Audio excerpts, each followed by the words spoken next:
I'm not a big fan for speaking in front of the public, but thank you for being here. Mr. Mayor and members of City Council, my name is Chrystal Morales. I am here to speak on behalf of the children of the Children's Playhouse Child Care Facility. I bring their voice today because we are facing a defining moment on the issue of crime and vagrancy in and around the Desert Hope complex. Over the past year, our facility has been subjected to vandalism, theft, and trespass. We have endured auto thefts, break-ins, thousands of dollars in damage to our facility, and trespassers who frighten our children.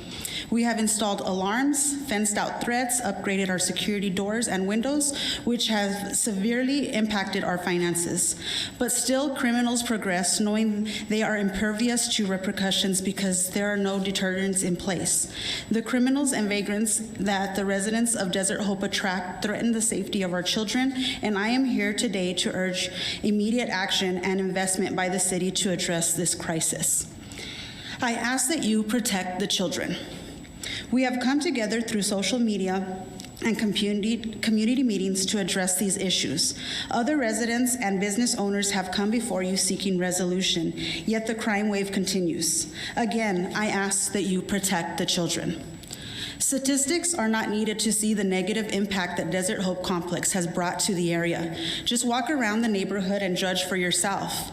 If you are unwilling to visit the site, then please allow me to share pictures of some of the damage that has occurred at our facility. These photographs, maybe these photographs will convince you to protect the children. How many more pleas for help do you need to hear before you act? Our parents have the right to know their children are safe at our center. In an age where crimes against children are at an all-time high, what will it take before you act? My concerns are not only for the children at our center, but for all the children in the community. There are at least 8 child care facilities and 4 elementary schools within a 1-mile radius from Desert Hope Complex.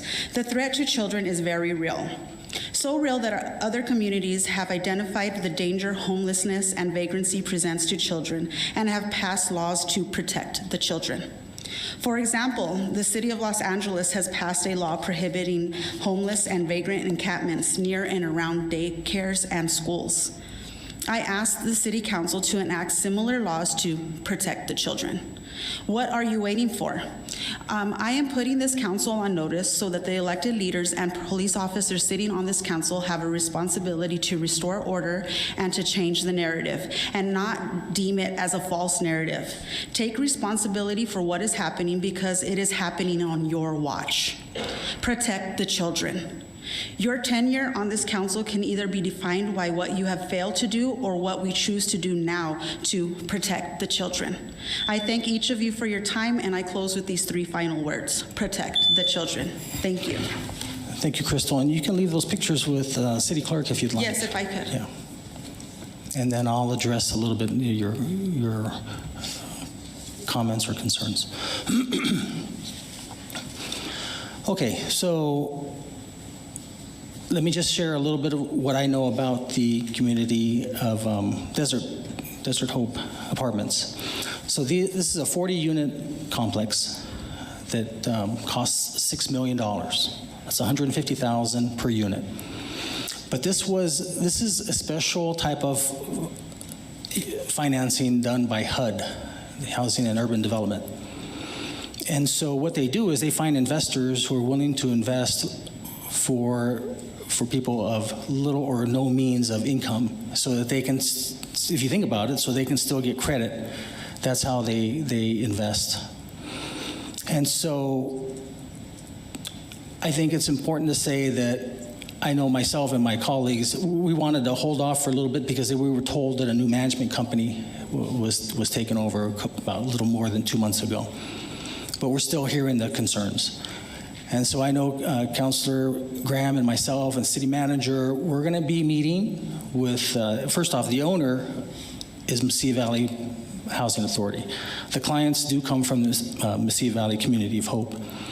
And so we're going to be meeting with HUD officials to see what exactly can be done. Because keep in mind, that's the only way we can do that. We cannot unilaterally do anything.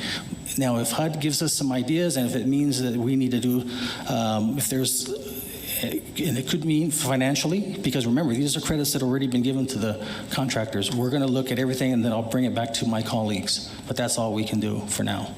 But we are moving towards this and trying to, and we have heard you, and we're trying to figure something out here so that all the concerns can be addressed.